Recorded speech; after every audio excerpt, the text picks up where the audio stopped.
राम राम शेतकरी मित्रांनो, कसे आहेत सर्वजण? मजेत आहेत ना? मजेत राहायलाच पाहिजे. तर मी महेश लांबाडे आपल्या सर्वांचं स्वागत करतो किसान बंधू ऑर्गॅनिक फार्ममध्ये.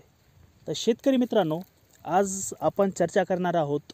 शेतामध्ये बघा, रानडुकराचं जे आहे त्रास शेतामध्ये खूप जास्त आहे. त्यानंतर हरणांचा त्रास आहे.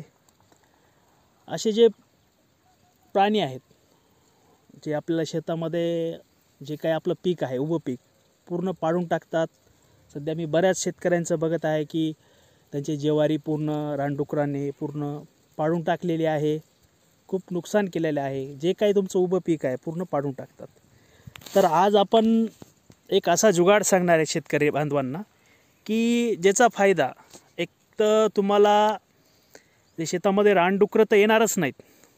आणखीन त्याचा प्लस फायदा म्हणजे काय दुसरं, की जे काही माश्या असतात, पांढरी माशी वगैरे, या माश्या तुमच्या शेतामध्ये पिकावर बसतात आणि तिथं अंडी घालून मग तिथं पुन्हा ते अळीचं रूपांतर होतं. मग त्यानंतर तुम्हाला ते फवारणी वगैरे करावं लागतं. तुमचा फवारणीचा पण खर्च कमी होईल.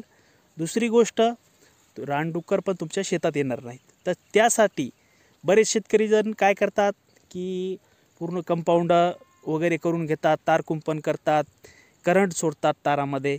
हे काय होतं, हे खर्चिक जास्त आहे आणि याला तुम्हाला जीवितहानी पण होऊ शकते.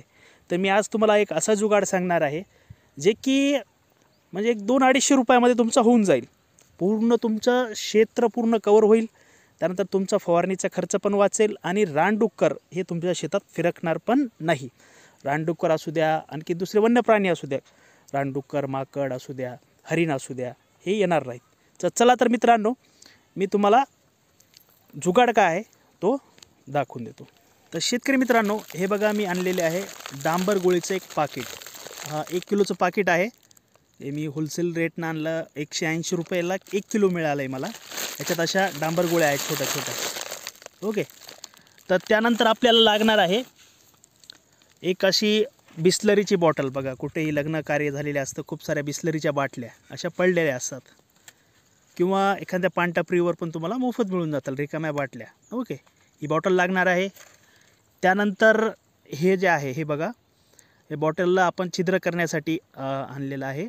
तर हे आपण जे ठिबक सिंचन वगैरे करतो, पाईपलाईनला छिद्र पाडण्यासाठी, याचं नाव तुम्ही मला कमेंटमध्ये कळवा.